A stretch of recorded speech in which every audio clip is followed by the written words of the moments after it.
How to save a web page as PDF on PC, Windows 10, 11. Step 1. First, open your browser and go to the web page that you want to save as a PDF. Step 2.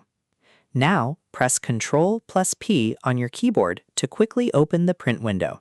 You can also click the three-dot menu in the top right corner of your browser and select Print. Step 3.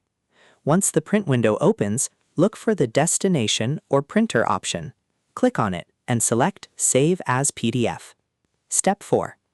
After selecting Save as PDF, click the Save button. Then, choose the folder where you want to store the file and click Save again. That's it. Your web page has now been saved as a PDF on your PC, and you can open it anytime without needing an internet connection.